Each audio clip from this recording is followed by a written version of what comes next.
Hey, halo everybody. Ketemu lagi bareng Mbak Yu di podcast Portugis GP part kedua. Kalau kalian dengar suara gue agak berbeda itu karena gue lagi flu. Gue nggak tahu kenapa lagi. Mungkin karena terlalu capek kemarin.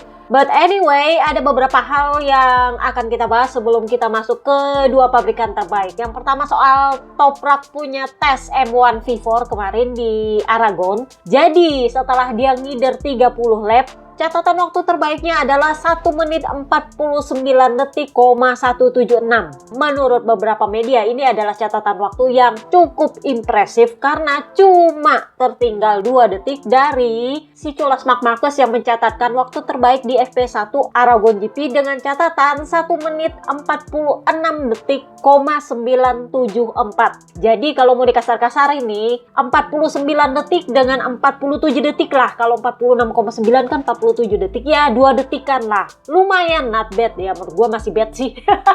2 detik itu gede. Tetapi kalau mau diambil referensi Alex Rins sebagai Yamaha terbaik di FP1 Aragon GP kemarin, karena kan gini, Marc Marquez kan dia pakai Neng Desmo 25-1, jelas nggak bisa dibandingkan lah sama Toprak. Ini adalah salah satu rider tertua di MotoGP, sementara Topraknya masih rookie, belum ada pengalaman sama sekali. Jadi yang menurut gua nggak apple to apple memang. Tetapi kalau mau dibandingkan dengan Alex Rins yang adalah rider Yamaha terbaik di FP1 Aragon GP kemarin, ya lumayan lah ya, itu ketinggalannya cuma 1 detik loh. Alex Rins kalau nggak salah mencatatkan waktu 1 menit 47 detik, sekian. Jadi kalau di total kalau nggak salah itu 0,8 detik atau 0,9 detik. Dikasarin aja 1 detik. Lumayan men. Kalau lu mau bandingkan, Alex Rins itu adalah salah satu rider seniornya Yamaha. Plus dia pakai Yamaha M1 inline pula yang selama ini mereka pakai bertahun-tahun ya kan. Nah sementara M1 V4 itu ya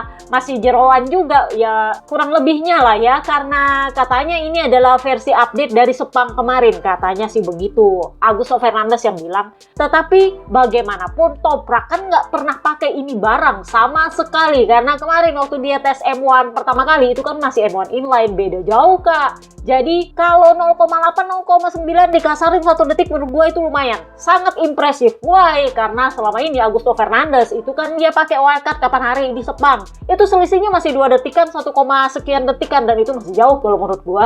Itu aja Augusto Fernandes udah punya pengalaman MotoGP. Bener? Masih ingat tes Misano kemarin, Snack Taro bilang, iya kalau mau saya bandingkan dengan motor yang lama, yang inline, antara V4 sama inline ya, saya nggak tahu mau bedainnya gimana. Karena begini, yang satu ini nampaknya belum siap, yang satu ini ya lagi bobrok-bobroknya jadinya ya. Yang satu aja udah lambat, yang ini makin lambat. Karena waktu itu dia mengujinya di Misano itu masih selisih 2 detikan. Jadi menurut dia ini masih jauh banget. Nah sementara ketika Toprak itu memakainya, dia hanya selisih 1 detikan dari Alex Rins. Jadi kalau lo mau pikir rider terburuk keduanya Yamaha ya, misalnya Quartararo atau Jack Miller, itu berarti lebih kecil lagi gapnya. Karena dibandingkan dengan Rins aja yang adalah Yamaha terbaik di FP1-nya GP Aragon, dia cuma selisih 0,9-0,8 detikan. Berarti entah Topraknya yang bagus atau M1 V4-nya yang bagus. Jadi jawabannya akan kita lihat di tes Valencia. Karena kalau pada akhirnya gapnya dia itu beda tipis dengan Quartararo atau siapapun nanti yang jadi Yamaha terbaik di atas V4 sama-sama, berarti udah nggak bisa ngeles lagi Quartararo. Why? Karena Quartararo itu kan selama ini ngedumel kan. Jadi Toprak menurut gue ya ada bagusnya juga sih Toprak ditaruh di situ. Jadi pembanding kak. Istilahnya kayak gini, Quartararo nggak bisa ngeles juga bahwa dia selama ini nggak pernah pakai V4 karena di Misano kemarin dia sempat mengujinya ya, meskipun nggak terlalu banyak lap, tetapi bagaimanapun dia sudah mengujinya. Nah sementara Toprak dia juga sudah mengujinya 1 kali dan itu tanpa pengalaman sama sekali di atas motor MotoGP. Jadi logikanya nggak match kalau sampai Quartararo masih ngenuel soal M1 V4. Itu intinya sebenarnya. Jadi ya kita lihatlah nanti di Valencia seperti apa. Kemudian kabar terbaru dari Papi Cecchinello yang akhirnya ditanya soal Diogo Moreira dan membandingkannya dengan Chandra. Masih ingat ketika di pertengahan musim si Cecchinello itu sempat bilang, saya amat sangat pengen kalau Chandra itu dikasih 1 tahun lagi karena dia memang butuh waktu untuk adaptasi. Nah sekarang ketika Diogo Moreira OTW jadi jurdun Moto2, ya kalau skenario KTPS digugurkan demi KTP langka ya kan, Jadinya Cekinelo ditanya soal itu. Kemarin-kemarin kan lu mendukung Chandra nih. Nah sekarang gimana? Masalahnya dia cuma punya 7 poin. Ya menurut lo gimana? Coba dibandingkan dengan performa apik Diogo Moreira yang wajar kalau dia naik ke MotoGP karena dia sudah layak untuk itu. Apalagi kalau nanti dia jurun ya kan. Jadi Papi Cekinelo bilang begini, rencana awal Honda Idemitsu sebenarnya adalah merekrut Ai Ogura untuk tahun ini, tahun 2025. Ogura seharusnya menjadi penerus dari Nakagami karena kan kemarin dia adalah jurun Moto2. Tapi ternyata dia punya rencana lain dengan hengkang dari Idemitsu, dia bergabung sama MT Helmet kalau nggak salah. Jadi pilihan untuk mempertahankan Taka selama 8 tahun itu agak kurang cocok karena udah terlalu lama dipertahankan. Makanya gue bilang pangeran negara api, saking lamanya dia di MotoGP. Kalau dipikir ketika dia bergabung jadi rookie, gue juga resmi jadi admin akun di FDFP Facebook yang pertama-pertama kalau nggak salah, gue lupa. Tapi ya kurang lebihnya kayak gitu loh, saking lamanya dia di MotoGP kemarin. Jadi Cekinelo bilang pilihannya adalah mempertahankan Taka lagi atau memberikan Chandra peluang meskipun ya memang agak sedikit kurang pas. Terkadang pabrikan harus mempertimbangkan kepentingan komersial selain mengenai program balapan mereka. Hal ini wajar sehingga Chandra dipilih dengan harapan dia bisa cepat beradaptasi dengan MotoGP. Jadi ini membenarkan bahwa Chandra itu dipilih karena ada sponsor di belakangnya. Makanya dia pindah ke WSBK itu juga karena ada sponsornya di belakangnya. Masalahnya adalah dia kemudian mengalami sindrom kompartemen di lengan dan dia mengalami cedera ligamen di lutut yang jelas tidak membantu proses pembelajaran dia di MotoGP. Itulah sebabnya Honda memutuskan untuk membawa Chandra ke Superbike dan Moreira ke MotoGP. Kembalinya Chandra ke MotoGP ya bukan hal mustahil juga kalau misalnya dia tampil bagus di Superbike. Jadi ditanyalah dia soal Moreira. Dia bilang, saya sangat mengagumi bakat alami Moreira. Dia sangat cepat di motor apapun, bahkan di motocross, di supermoto, dan di flat track. Aslinya sebenarnya dia ini pernah balapan di flat track. Karena papanya itu punya basic flat track sebenarnya.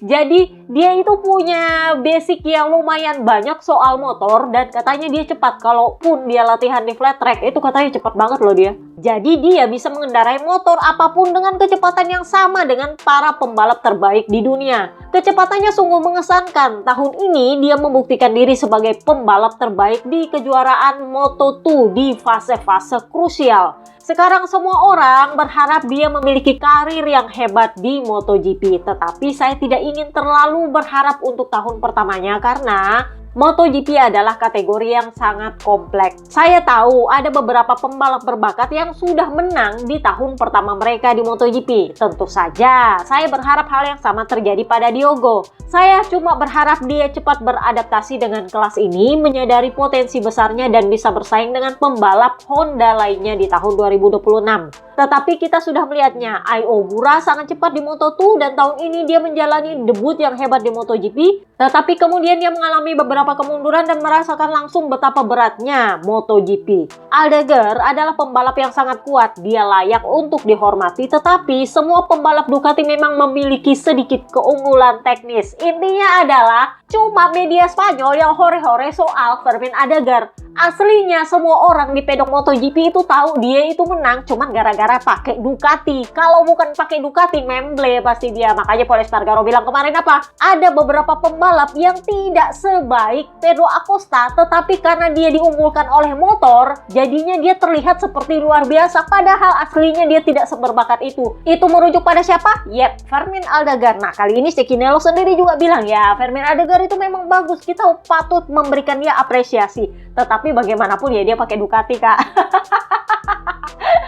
Aduh, gimana ini Ducati? Ais. So, kabar lainnya adalah Maverick Viñales akan resmi bergabung di Valencia. Katanya dia sudah dapat oke dari dokter Charte untuk bisa hadir di Valencia dan menjalani medical test. Sementara Jorge Martin nanti kita bahas di bagian Aprilia, kita bahas dulu KTM-nya, mumpung kita bahas Vinales. Jadi, KTM, kabar terbaru muncul dari KTM Racing. Kan kalian tahu bahwa KTM Racing itu rencananya akan dijual oleh Pit Bearer. Slotnya yang 2 itu akan dijual kepada investor baru. Jadi yang dijual adalah KTM Racing yang berpusat di Switzerland plus dengan divisi balapnya KTM yang berpusat di Austria. Jadi digabung itu 2 dan itu yang dijual. Nah, kemarin Pit Bearer itu sudah menawarkan perusahaan ini kepada beberapa investor. Sayangnya belum ada negosiasi yang konkret, jadi yang ngambang aja. Nah, sementara Bajaj akhirnya memutuskan menggunakan opsi mereka mengakuisisi sahamnya Pit Bearer, sehingga sekarang namanya itu berubah dari Pirer Mobility menjadi Bajaj Mobility. Nah, jadi gosip terbarunya adalah CF Moto yang memiliki 2% saham di Pirer Mobility, yang mana sekarang udah jadi Bajaj Mobility, itu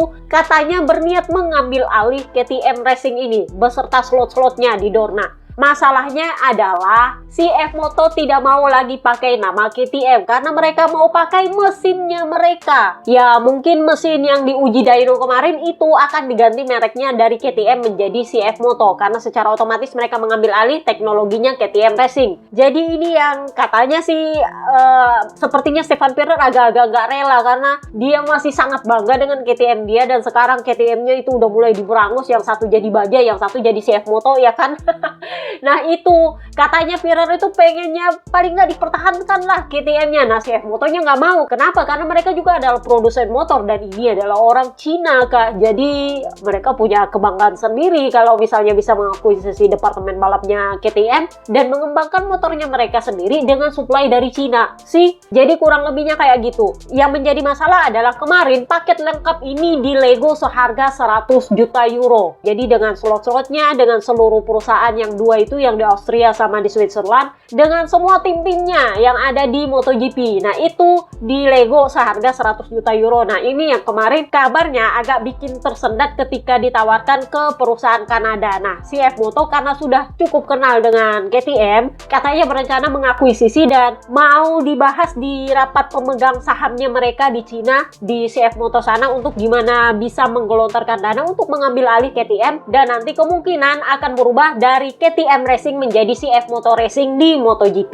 Tentu saja soal negosiasi rider untuk 2027 itu lain cerita, itu urusannya CF Moto kalau sudah mengambil alih, katanya begitu. Jadi direncanakan akuisisi ini kalau memang deal akan dilakukan secepat mungkin supaya mudah negosiasi dengan para rider, katanya sih begitu. Jadi ya kita lihat aja lah nanti. Kabar terbaru muncul dari manajernya Marc Marquez soal kondisi cederanya. Jadi dia bilang pemulihan Marc Marquez berjalan dengan baik selangkah demi selangkah, meskipun itu tergantung pada para dokternya. Kami dengan cermat mengikuti semua rekomendasi dokter dan hanya menunggu waktu yang tepat untuk melanjutkan kompetisi. Tetapi sejauh ini semuanya berjalan dengan sangat baik. Katanya sih nggak ada masalah. Ya, semoga benar lah.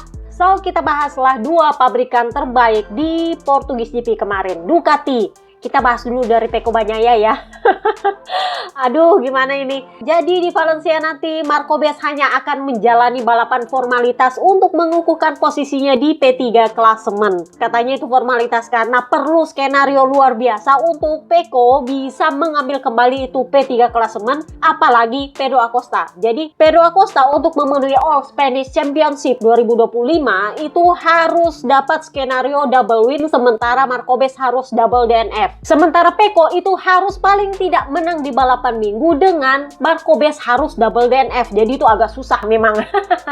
Jadi ditanyalah Pecco Bagnaia soal ini. Jadi dia bilang, ya Bezzecchi memang jauh lebih pantas mendapatkan posisi 3 klasemen daripada saya. Ini memang agak ironis karena di hari sebelumnya, kalau nggak salah di hari Kamis, Papi Domenicali itu cukup yakin bahwa Pecco Bagnaia akan mengukuhkan P3 klasemen. Jadi ditanyalah dia perkara crashnya. Jadi dia bilang, balapannya sendiri dibandingkan kemarin, kami membuat sedikit kemajuan yang sedikit membantu saya. Hari ini kecepatan saya lebih baik, jadi memang kelihatan bahwa dia bisa mempush motornya. Tentu saja saya tidak mendapatkan hasil yang saya inginkan. Hasil maksimalnya kalau saya finish itu memang adalah posisi keempat, dan saya mengerahkan seluruh kemampuan saya untuk finish di posisi itu. Saya memacu dengan keras dan kehilangan kendali saat pengereman. Saya itu tidak mau finish di belakang lagi, jadi saya mengerahkan tenaga saya untuk bisa mengejar Pedro Acosta semampu saya. Jadi ya sempat ditanya sama Jono, ngapain lu kejar Pedro Acosta yang udah lu tahu dia lebih cepat daripada lu dan itu masih jauh di depan sana 1 detikan kalau nggak salah. Nah sementara Quartararo juga tuh masih di belakang banget dan lu sebenarnya unggulnya jauh dari Quartararo. Jadi dia bilang, saya nggak peduli siapa yang ada di belakang saya karena saya fokus pada siapa yang ada di depan saya dan itu yang saya usahakan untuk mengejar meskipun saya tahu Acosta lebih cepat dari saya. Jadi ini udah gue bahas di part pertama bahwa sebenarnya dia tahu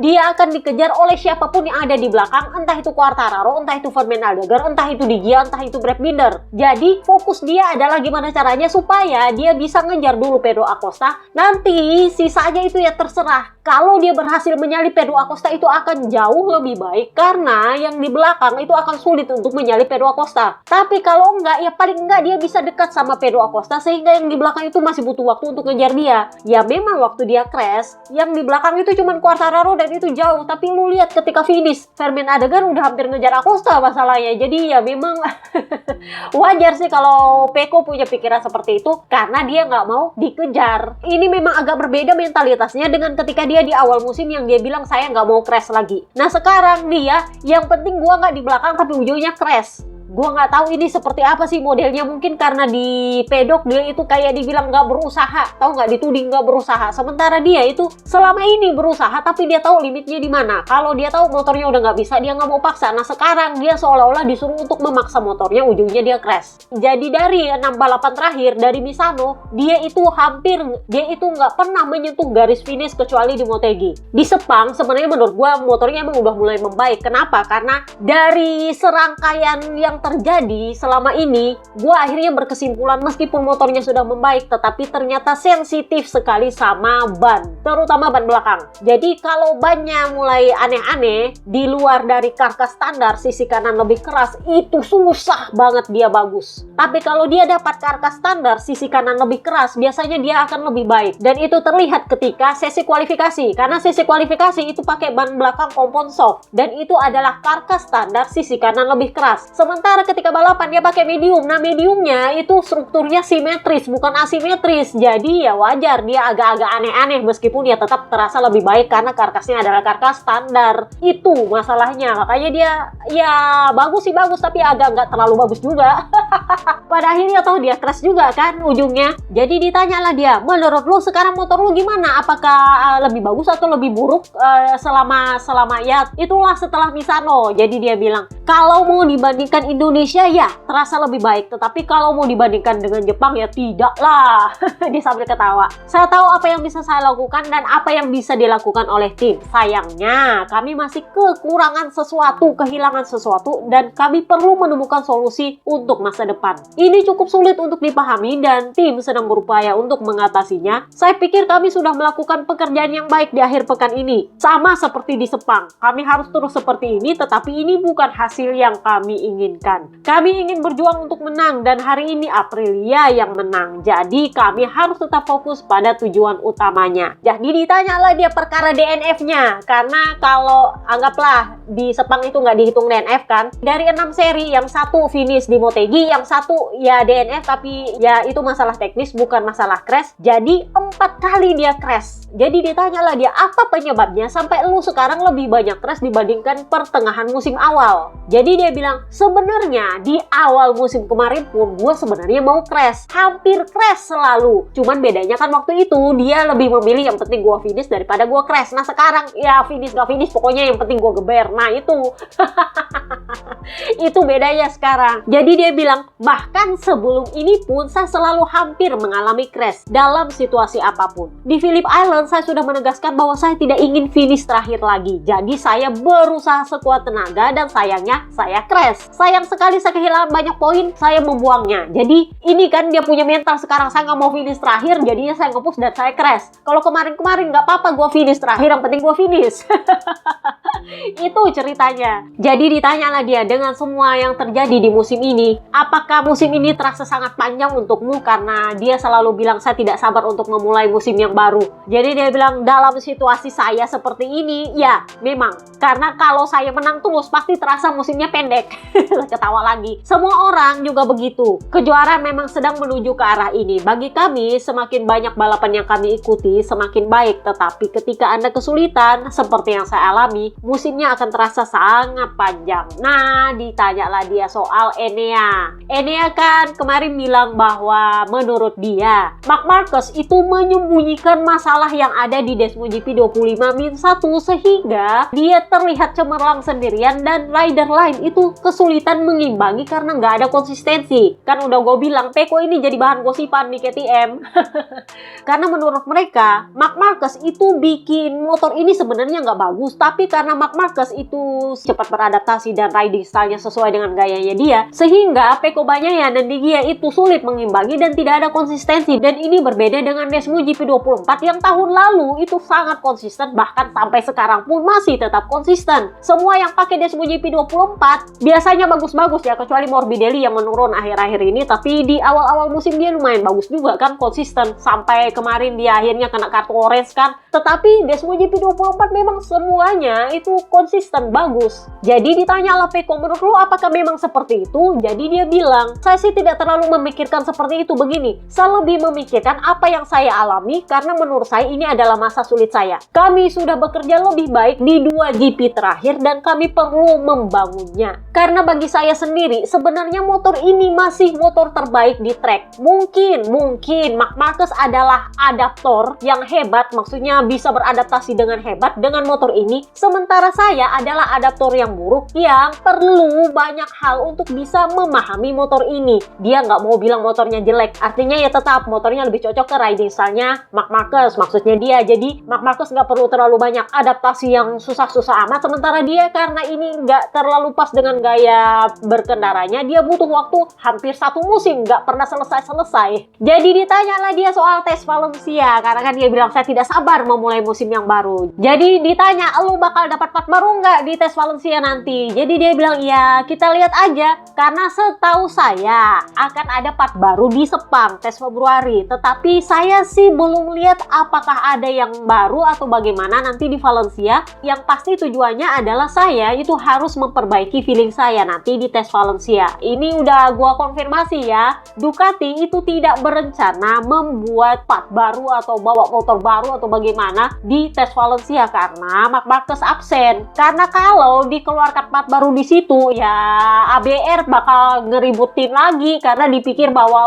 Ducati ini udah dikasih jurun malah meninggalkan Marc Marquez ketika mau mengembangkan motor, kurang lebihnya kayak gitu. Jadinya ya ada kemungkinan di Valencia malah nggak ada part sama sekali kak.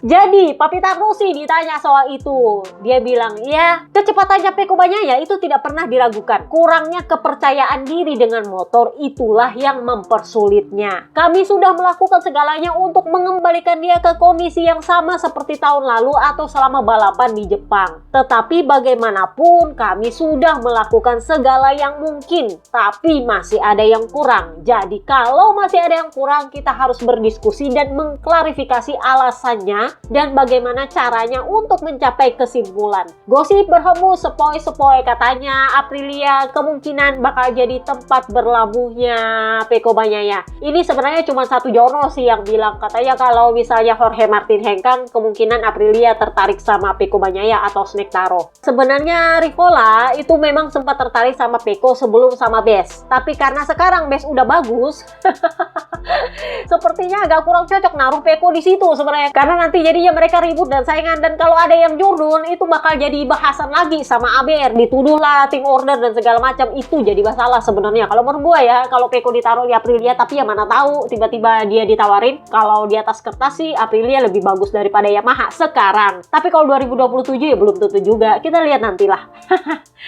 So kita pindahlah ke Nicolo Bulega yang akhirnya debut balapan di MotoGP. Not bad toh. Kenapa? Karena ya meskipun di sprint race dia crash, di balapan panjang dia bawa pulang 1 poin kak, finish P15. Intinya dari pelajaran pertama balapan dia adalah mempelajari ban.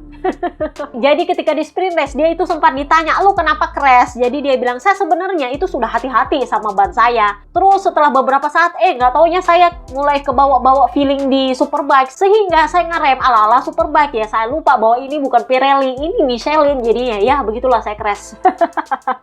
Jadi ketika balapan panjang dia lebih mikir, oh ingat ini bukan Pirelli, ini bukan Pirelli. Itu aja yang dia ingat-ingat supaya dia hati-hati ketika ngerem. Nah, jadi ditanyalah dia ketika habis sprint race, dia bilang, menurut saya kalau Toprak mau bergabung tahun depan di sini, dia memang perlu banyak beradaptasi karena ban ini bukan ban yang tepat untuk dipakai dengan gaya berkendara Superbike. Terutama kalau kami di Superbike itu kalau ngerem ya ngerem aja, nggak usah mikir-mikir, Kak.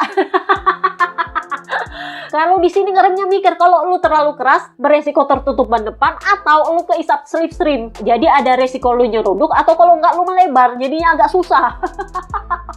Jadi lu harus mikir-mikir dulu kalau mau ngerem di sini. Jadi ya begitulah, agak perlu adaptasi kayaknya kalau Toprak mau ke sini. Nah, jadi ketika habis balapan panjang ditanyalah dia, "Menurut lu gimana sekarang balapan pertama lu di MotoGP?" Jadi dia bilang, "Ya, di luar poin-poin yang tidak terlalu penting, setidaknya menjelang akhir balapan saya mulai mendapatkan kepercayaan diri. Ini adalah balapan penuh pertama saya dengan Ducati. Karena ya antara cuaca yang kurang bagus dan beberapa kesalahan sendiri, saya tidak pernah berhasil menyelesaikan begitu banyak lap. Jadi ketika di Jerez dia cuma menyelesaikan 30 lap, dan di Portimao kemarin kan cuacanya nggak semuanya bagus, ditambah lagi dia memang ada beberapa kesalahan, namanya juga baru belajar ya kan. Jadi dia bilang, ya saya memang nggak bisa menyelesaikan terlalu banyak lap dengan sempurna di sini, tapi bagaimanapun balapan ini saya anggap sebagai sesi latihan karena saya belajar untuk mengetahui momen-momen tertentu yang harus saya pahami lebih banyak. Justru karena itu saya berhasil memiliki lebih banyak waktu dan kesempatan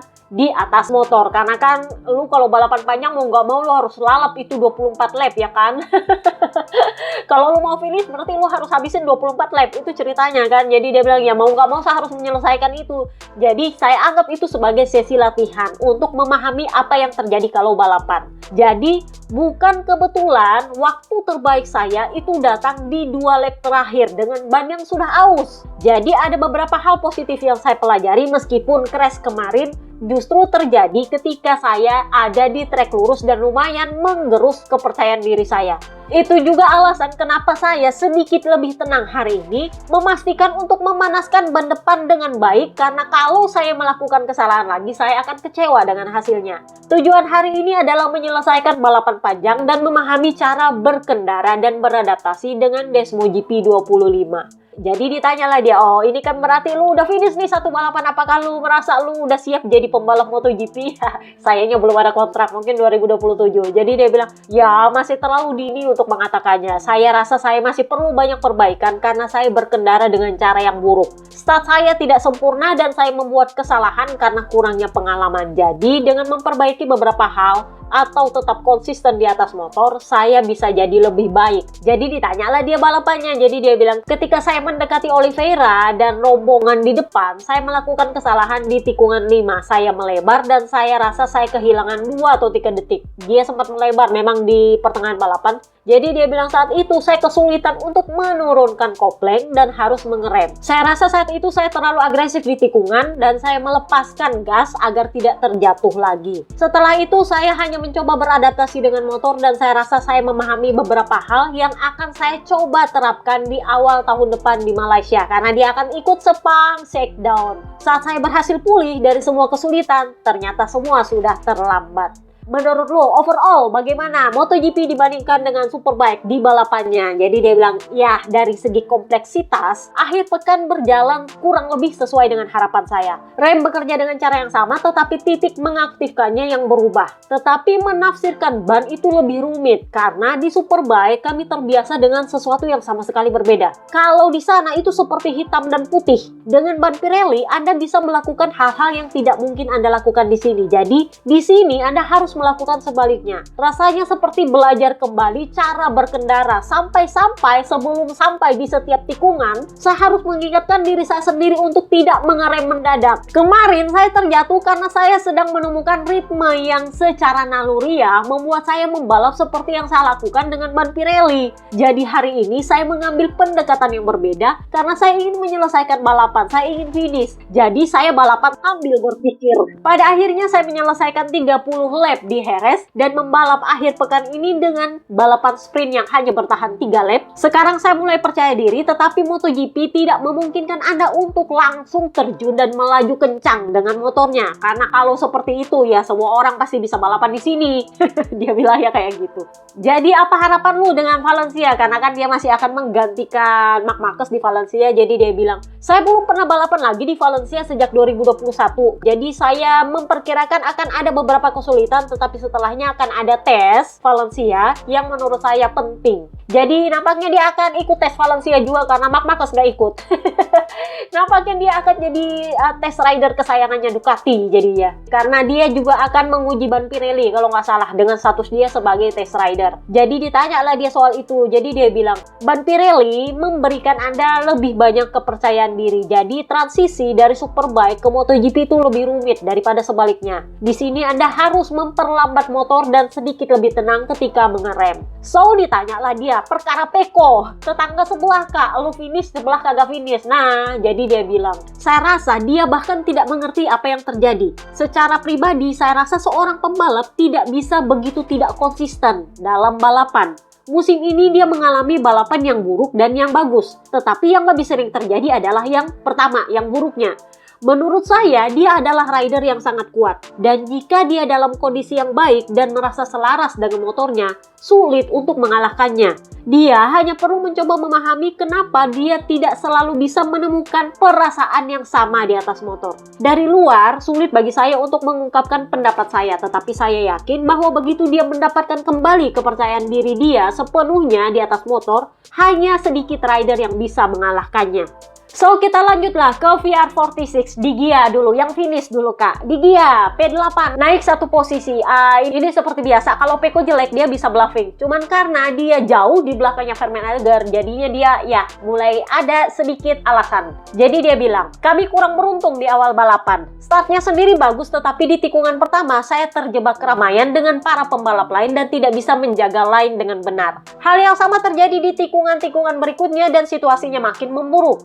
Rangkaian kejadian membuat saya terdegradasi ke posisi 14. Balapannya sendiri ya lumayan bagus dengan kecepatan yang baik dan beberapa gerakan menyalip, semuanya bagus sekali, tetapi posisi 8 adalah yang terbaik yang bisa saya raih. Saya tidak bisa bilang saya senang, performanya memang bagus, tetapi saya dan tim menginginkan lebih. Jadi ditanyalah apa yang terjadi di lap pertama ketika keributan di sana sini dan berujung Franco Morbidelli crash. Jadi dia bilang, saya sejujurnya tidak punya nyali untuk melakukan kamikaze di lap pertama. Ini mengarah kepada siapa? Ya, Morbidelli. Morbidelli ini adalah rider kamikaze, pokoknya blang, blang, blang, pendobrak pintu lah dia. Jadi dia bilang, tentu saja saya berusaha mendapatkan posisi terbaik agar bisa tetap berada di depan di lap pertama. Tetapi kita tetap harus bertahan. Motor kami mencapai kecepatan 300 km per jam di ujung trek lurus. Tikungan 1 dan ada beban 200 kg di antara motor dan pembalap di sekitar kita. Kalau kita menabrak seseorang dengan kondisi seperti ini pasti sakit. Sejujurnya saya lebih suka melakukan manuver yang bersih daripada kamikaze. Jadi ditanyalah dia, nampaknya lu punya kesulitan sekarang adalah kualifikasi dan sepertinya juga masalah ban. Jadi dia bilang, tahun ini kami banyak mengubah motor karena banyak part baru yang dia pakaikan. Kami bekerja sama dengan erat dengan Ducati pabrikan untuk memaksimalkan potensinya. Tetapi ketika Anda bertaruh pada part yang baru, terkadang Anda kehilangan kemampuan untuk langsung memaksimalkan lap tercepat. Jelas bahwa untuk mencetak lap di setiap trek, kepercayaan diri dan sensasi Anda harus maksimal. Dan meskipun Anda sudah memiliki motor terbaik di trek, Anda tetap perlu mencoba melakukan beberapa lap dengan setup yang sama. Tetapi ketika Anda mencoba part-part baru atau hal-hal baru, Sisi positifnya adalah Anda dapat berkembang dengan cepat, tetapi sisi negatifnya juga ada karena Anda tidak pernah bisa memaksimalkannya. Kecepatan saya sendiri terlepas dari saya terdegradasi ke P14 sebenarnya cukup bagus untuk finish di 5 besar. Jadi hasil ini sebenarnya tidak fantastis menurut saya, karena saya pikir seorang Fabio Di Giannantonio dengan motor Ducati pabrikan mestinya sensasinya lebih baik daripada sebelumnya dan mestinya bisa bersaing atau setidaknya meraih podium atau menang di setiap balapan, dan sayangnya saya tidak melakukannya. Kepercayaan diri saya kalau mau dibandingkan sekarang itu lebih tinggi dengan motor tahun 2023. Ditanya emang kenapa? Dia bilang selama bertahun-tahun motor-motor itu tidak pernah mengalami update. Tahun ini kami memiliki begitu banyak komponen baru, jadi butuh waktu untuk menemukan mana yang paling cocok. Perasaan dengan motor itu pada akhirnya tidak seintuitif sebelumnya, sehingga ternyata tahun ini menjadi tahun yang sulit. Mungkin tahun lalu Anda unggul 1 detik di atas motor dengan kondisi yang sama. Hal seperti ini biasa terjadi di kejuaraan dunia. Para insinyur sedang bekerja keras, tetapi juga benar bahwa setelah bertahun-tahun dengan regulasi yang sama, pada titik tertentu akan semakin sulit untuk meningkatkan performa sebanyak itu di setiap tahun. Jadi ditanyalah dia perkara tahun depan kan Alex Marquez bakal dapat motor pabrikan. Jadi ditanya menurut lu gimana? Sekarang kan lu merasa bahwa motor lu nih digonta-ganti nih. Tahun depan kayaknya lu akan ada teman untuk menguji part juga, Alex Marquez. Jadi ada Marc Marquez yang lagi absen, ada Pecco Bagnaia, lu yang temanin ketika tes Valencia ditambah dengan Alex Marquez. Jadi dia bilang, ya bisa saja mungkin dia nanti membantu pengembangan, tetapi pada akhirnya yang penting adalah memiliki perasaan yang baik di atas motor. Entah itu dengan part baru atau bukan.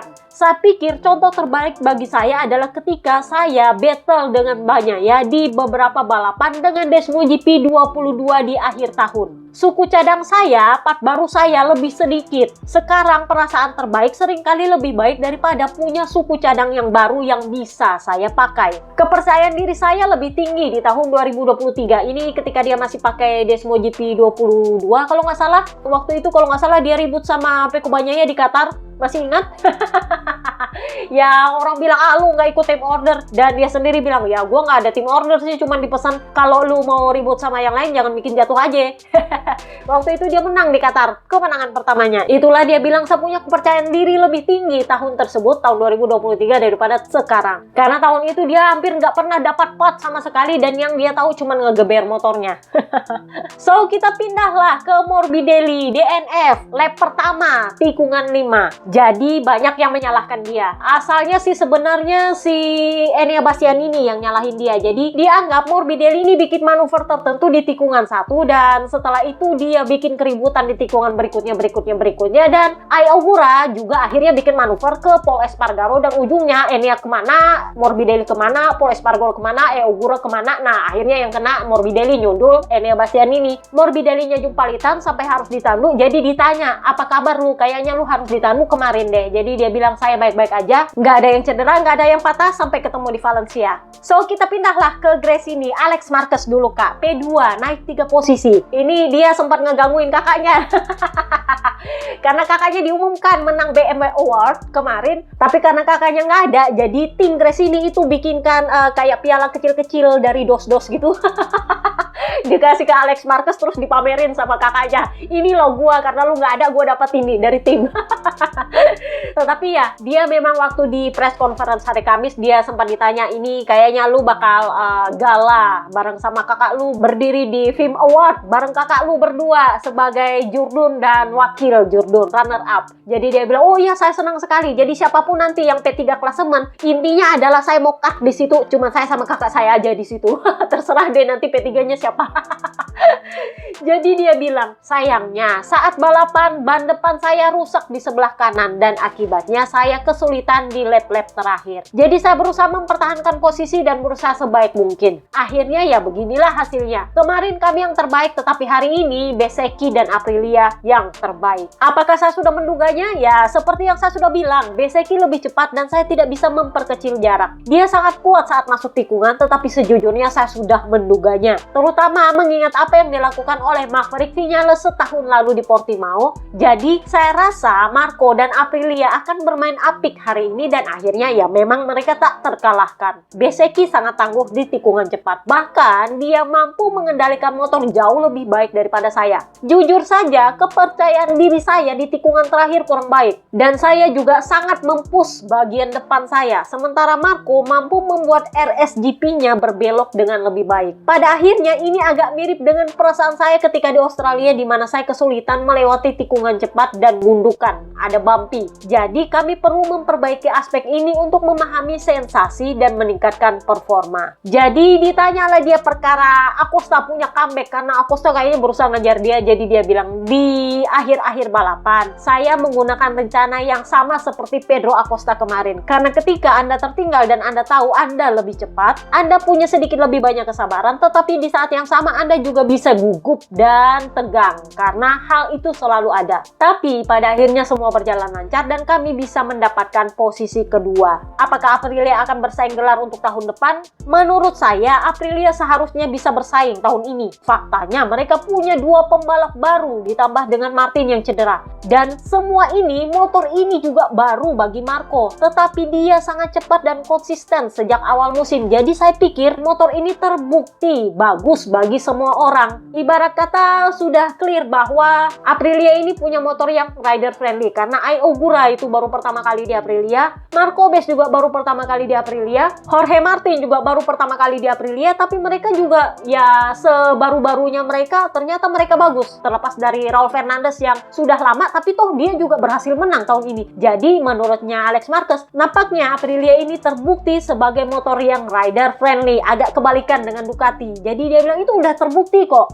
Jadi bagaimanapun saya senang karena penting untuk memiliki perasaan yang baik di sini di Portimao, terutama menjelang akhir pekan Valencia dan tes di hari Selasa. Kita sudah sampai di penghujung musim dan kami ingin mengakhirinya dengan baik. Jadi ditanyalah dia soal tes Valencia. Menurutmu siapa yang seharusnya pegang pengembangan di tes Valencia nanti? Karena kan kakaknya nggak ada. Jadi dia bilang, saya tidak mau mengambil posisi pengembangan. Secara pribadi saya pikir Ducati punya analis-analis yang hebat di sana dan tidak ada yang memihak pada salah satu pihak. Mereka tahu cara menganalisa data dengan baik dan mereka tahu data semua pembalap dan kami akan mencoba bergerak ke arah yang sama. So kita pindahlah ke Fermin Aldegar. P4 naik 7 posisi ini lumayan bagus ya. Menurut gua juga kombinasi antara dia punya KW2 dan memang Desmo GP24. Jadi yang disoroti adalah perkara dia merampas wingletnya Brad Binder. Ini kan udah gue bilang dia ini sebenarnya adalah pendobrak pintu yang karena Morbidelli itu lebih banyak presiden buruknya, lebih dihujat Morbidelli daripada Fermin Aldegarnya. Tetapi Fermin Aldegar sendiri kalau sekali dobrak pintu dan itu parah, ya hasilnya kayak Oliveira, cederanya panjang sekali. Kalau Morbidelli itu dia nabrak ya nabrak, tapi nggak pernah bikin cedera yang susah-susah banget ya, bikin ngedumel iya, bikin menghina iya, tapi nggak pernah yang bikin mandek karirnya orang kan. Jadi dalam perkara Binder sendiri nggak masalah sih, karena dia bilang itu biasa, karena dia juga waktu masih rookie kayak gitu kan, ngerasa kerusuk. Jadi dia bilang, Binder tidak bilang apa-apa kok sama saya, jadi menurut saya itu cuma battle biasa, battle yang bagus malah menurut saya. Namanya battle itu menambah bumbu-bumbu dalam balapan. Nah ini kan juga gue bilang soal Morbidelli, dia itu nambahin bumbu dalam balapan meskipun ya dengan cara yang buruk sih. Tapi ya memang begitu, kalau nggak ada ribut-ribut kayak gitu, nggak ada sorotan, lu bosan ya kan ya. Paling nggak ada lah yang disorot meskipun bikin maki-maki orang ya kan. Jadi Fermin Aldegar dia bilang, ya karena Binder nggak ngomong apa-apa sama saya, menurut saya itu cuman ya battle biasa, namanya juga bumbu-bumbu balapan. Intinya adalah saya mencoba menyalip dia di tikungan 3. Kami bersebelahan di tikungan 4 dan di tikungan 5 saya mencoba menyalip dia. Itu adalah tikungan Hairpin ketika Marc Marquez ribut sama Pecco Bagnaia tahun lalu. Itu adalah tikungan yang bikin ribut emang. Ya hasilnya ya itu si Morbidelli crash di lap pertama di situ juga.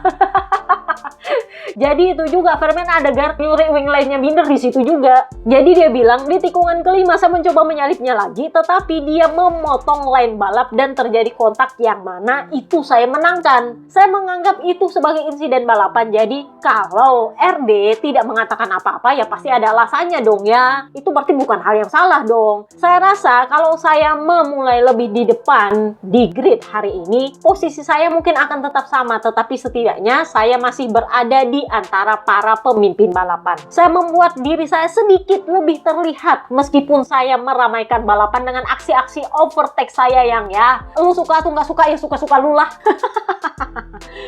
Dengan berinteraksi dengan para senior seperti ini, Anda belajar paling banyak dan jelas bahwa kami tahu di mana kami perlu meningkatkan diri. Di sini entah kenapa saya kesulitan mencatatkan lap tercepat saya. Kecepatan balapan saya sebenarnya jauh lebih baik, tetapi ketika kualifikasi itu adalah hal yang sulit. Saya rasa itu adalah hal yang harus kami perhatikan untuk Valencia, untuk start di 5 besar, karena biasanya saya start dengan baik, tetapi ketika saya harus start di belakang dan ada di dalam rombongan, kami tidak bisa menemukan line yang tepat dan kami tidak bisa mengerem di tempat yang tepat dan itu menjadi lebih rumit. So kita pindahlah ke Aprilia. Kita mulai dulu dari Trackhouse kakak Raul Fernandez. What happened to him? Jadi gini, sebenarnya gue bersyukur ketika dia crash, itu motornya itu kan mental balik ke dia dan untungnya nggak kena dia, tapi bagaimanapun gue tahu bahwa dia shock banget karena ini mengingatkan gue dengan crashnya Pol Espargaro ketika di balapan, bukan balapan tes Portimao ding kalau nggak salah, yang dia crash terus motornya itu mental ke dia dan dia punya dagu remuk, dia punya paru-paru remuk, rusuknya remuk, kemudian dia punya tulang belakang itu patah di 3 tempat dan satu itu harus disingkirkan. Jadi dia punya tulang belakang itu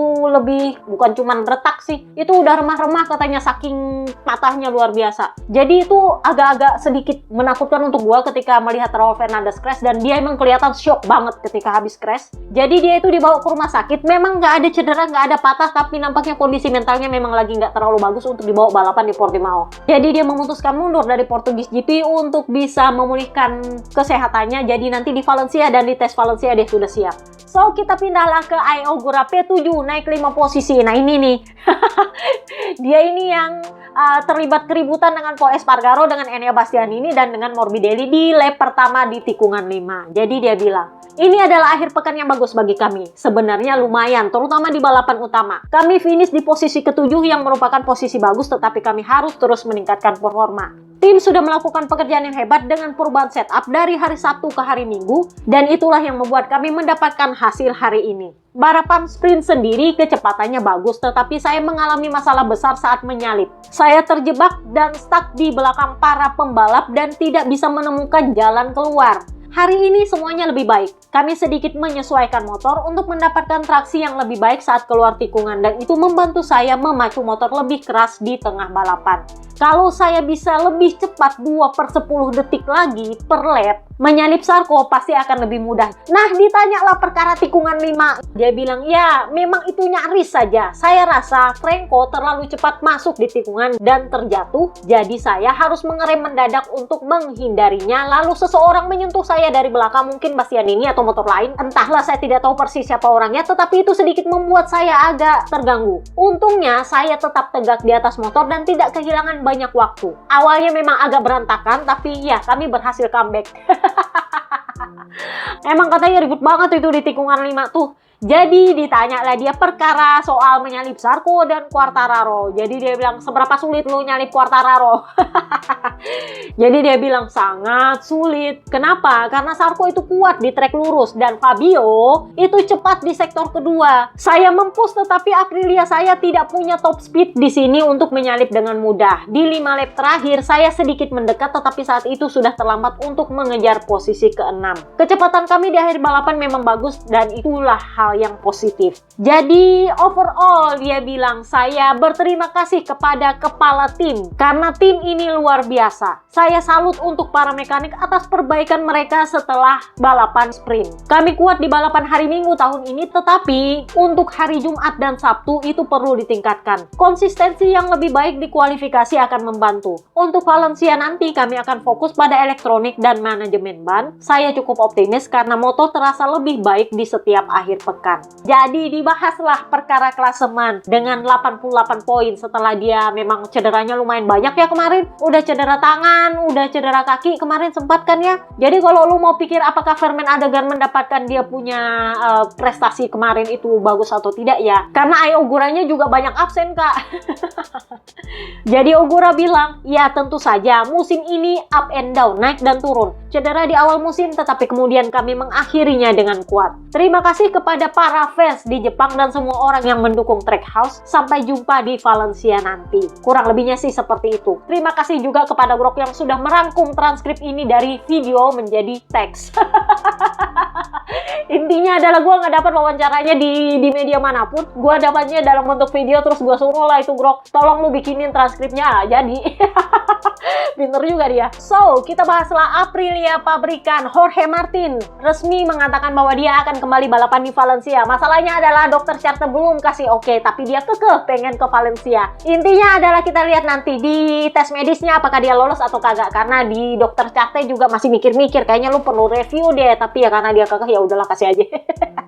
Katanya sih ini beresiko kalau dia maksa, tapi ya karena dia mau mengambil resiko ya makanya dibilang lihat aja nanti hari Kamis dia bisa apa nggak dapat fit to ride. Jadi dia bilang, saya tidak sabar untuk kembali bersama tim. Saya sangat senang dengan cara kerja tim ini dan saya mengucapkan selamat kepada Aprilia dan Marco atas hasil yang sudah mereka raih. Tujuan saya adalah mempersiapkan diri saya sebaik mungkin untuk musim depan. Jadi saat ini tidak ada gunanya membicarakan hasil, yang penting adalah terus berlatih dan mengumpulkan informasi. Saya ingin berkembang bersama tim agar siap untuk tahun 2026. Jadi intinya adalah dia pengen ke Valencia, itu intinya pengen tes Valencia, bukan balapan Valencianya sih, tes Valencianya yang dia kejar karena dia pengen ngurusin pengembangan motor, kurang lebihnya kayak gitu. So kita bahaslah Marco Bes P1 dari pole position. Kemarin dia itu di hure-hurein, udah di parfum di hure-hurein. Dia juga selebrasi di kolam renang. Katanya itu ritual, kalau lu menang lu mesti cumpur-cumpuran di situ. Jadinya dia cumpur-cumpuran. Jadi ya lumayan, menurut gua dia itu banyak dapat pujian meskipun dari media Spanyol sekalipun setelah dia dirubutin perkara baut bengkoknya Marc Marquez kan. Tetapi kemarin dia cukup menarik perhatian karena satu, dia berhasil membuktikan bahwa Aprilia bisa untuk menyaingi Ducati. Kemudian selebrasinya yang lumayan bikin menarik perhatian. Jadi yang disoroti kemarin adalah ketika dia diulu-ulukan, diangkat sama tim dia. Kemudian juga dia itu seperti biasa, dia itu kalau di podium, botol champagne dia itu selalu dia kasih sama tim. Nah, pernah dia kasih sama tim terus itu pecah karena gagal ditangkap. Nah, kemarin akhirnya berhasil ditangkap dan dia seneng banget. Kemudian juga dia punya boot yang ditandatangan habis menang, itu boot dilepas terus ditandatangan, dia kasih sama fansnya. Itu juga dia kasih dan dia pergi ke konferensi pers nggak ada sepatu satu. Itu juga jadi perhatian kemarin. Jadi menurut beberapa media, bahkan media Spanyol, dia ini adalah figur yang menghibur. Kan udah gue bilang, dia punya karakter itu agak-agak mirip dengan Bebe Vale sebenarnya. Ya bikin aja apa yang dia mau bikin. Jadi ini kemenangan kedua lu dengan posisi 3 klasemen yang ya sebenarnya sisa formalitas sih. Sisa 1 langkah lagi lu mungkin bakal dapat itu di sprint race Valencia. Jadi dia bilang, ya tentu saja saya senang. Menang di sini sungguh fantastis. Kemarin saya senang tetapi tidak terlalu berlebihan. Juga karena ketika kita start dari posisi terdepan, kita ingin memperjuangkan sesuatu yang lebih. Tetapi kemarin Alex dan Pedro memang lebih kuat dari saya. Saya menghabiskan banyak waktu di garasi saya bersama para teman-teman saya. Dia itu lebih suka menyebut dia punya kru, dia punya tim itu dengan teman-teman atau the boys. Kalau dalam bahasa Inggrisnya dia bilang the boys, teman-teman saya. Saya mencoba memahami apa yang bisa saya perbaiki dan tingkatkan dan di mana saya bisa berkembang. Saya menemukan sesuatu yang membantu saya mengatasi kelemahan-kelemahan yang saya identifikasi dan saat warm up, saya menyadari bahwa saya akan berada di posisi yang tepat. Lalu balapan juga berjalan dengan sangat baik. Jadi ditanyalah dia, ini kan sisa 1 seri lagi nih, apakah lu sudah menduga bahwa musim 2025 lu akan seperti ini? Jadi dia bilang, saya rasa kami sudah meningkat selangkah demi selangkah bersama Aprilia. Saya selalu percaya pada proyek ini dan saya selalu yakin pada motor kami. Para teknisi dan semua orang di Noale selalu bekerja dengan sangat baik dan memang benar kami sedikit kesulitan di awal musim, tetapi sejak itu kami sudah membuat banyak kemajuan. Kami memang belum berada di level Mark atau Alex. Mungkin kami bisa bersaing dengan Pedro yang sangat kuat di paruh akhir musim ini. Tetapi kami harus terus bekerja dan berkembang untuk mencapai level terbaik. Jadi ditanyalah dia, menurut lu apa yang salah dengan sprint race lu kemarin sampai lu nggak menang, sementara sekarang lu menang dengan mendominasi. Jadi dia bilang, saya tidak bisa bilang apa yang saya lewatkan kemarin, karena kemarin memang saya sangat dekat dengan mereka, tetapi line saya tidak sebaik itu. Kemudian di garasi mereka menemukan sesuatu yang memungkinkan saya untuk tidak terlalu agresif di atas motor, dan berkat itu saya bisa merasa sangat percaya diri pada bagian depan. Saya pikir ini kombinasi dari kedua faktor ini. Yang pasti rasanya sungguh menyenangkan karena sudah lama saya tidak menang, karena terakhir kali dia menang di mana ya? Silverstone. Jadi selalu menyenangkan untuk menang. Mungkin terjadinya tidak sesering seperti yang dialami orang lain, tetapi selalu luar biasa. Lalu setelah yang terjadi kemarin, rasanya lebih baik lagi karena ya kemarin kami senang, tetapi ada sedikit rasa pahit dan getir di mulut kami karena kami juga memulai dari pole position tapi tidak menang. Jadi melihat para anak-anak, maksudnya krunya dia, bersorak-sorak di pit wall ketika saya menang, itu sangat berarti bagi saya karena melihat mereka begitu bersemangat, sungguh menyenangkan. Jadi ya memang krunya dia, begitu dia sampai di pavement itu yang diangkat-angkat Kak. Jadi dia bilang, ya saya memang tidak bisa menahan diri, saya sangat bahagia dan saya sangat berterima kasih pada mereka. Seringkali yang dibutuhkan itu sangat sedikit, tetapi menemukan yang sedikit itu sangat sulit. Dan mereka selalu bekerja keras. Saya juga berusaha keras untuk ini. Kemarin kami tetap di garasi sampai larut malam bekerja. Kemudian momen itu menjadi momen-momen kerja dan sekarang itu menjadi momen yang indah. Di saat warm up, saya menyadari bahwa saya sudah membuat langkah maju yang baik karena dia kayaknya cetak waktu terbaik di warm up. Intinya adalah saya langsung menyadari bahwa setidaknya saya bisa bertarung untuk menang. Dan saya tahu bahwa saya tidak hanya akan duduk diam dan menonton, karena waktu di sprint race dia cuma nontonin si Pedro Acosta sama Alex Marquez battle. Jadi ketika balapan dimulai hari ini, saya langsung memacu diri saya. Alex ada di sana saat start, lalu saya melihat dia memangkas waktu beberapa per 10 detik dan saya menyadari bahwa sudah waktunya untuk mengerahkan seluruh kemampuan saya dan saya melakukannya. Jadi kemarin dia itu kasih dia punya boot yang dia pakai menang dengan tanda tangan, langsung dia kasih ke fans dia sebelum dia ke konferensi pers. Jadi habis konferensi pers dia cebur-ceburan di kolam renangnya Portimao, itu juga masih pakai kaos kaki sebelah Kak.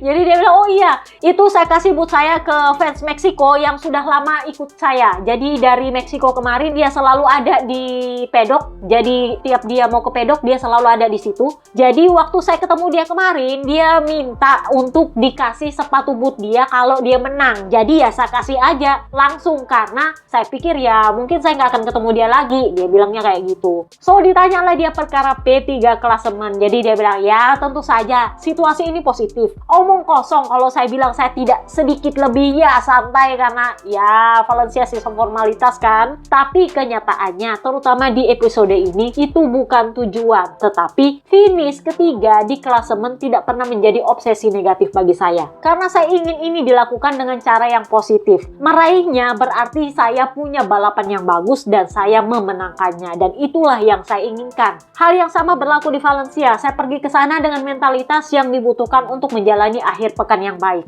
Jadi ini mengingatkan gua sama, masih ingat gak 2 tahun lalu yang Uchiyo itu meminta Marco Bes dapat motor pabrikan, tetapi dia tetap stay di VR46. Waktu itu alasannya Ducati adalah Pramac nggak kasih. Padahal waktu itu Uchiyo bilang, ya kalau gitu bikinlah 5 motor pabrikan. Kan kemarin lu kasih sama Luca Marini jadinya 5 motor pabrikan. Ya sekarang oke, Luca Marini nggak dapat, tapi Marco Bes yang dapat. Lu nggak kasih. Nah kan gara-gara itu akhirnya Marco Bes itu pindah ke Aprilia. Dan terbukti bahwa kalau dia dikasih motor pabrikan dia bagus. Jadi logikanya apakah Ducati menyesal? Tentu tidak. Ya begitulah namanya Ducati. Kita lihat santan instannya mereka apa. Oke, itu aja podcast kita kali ini. See you next time guys. Bye bye.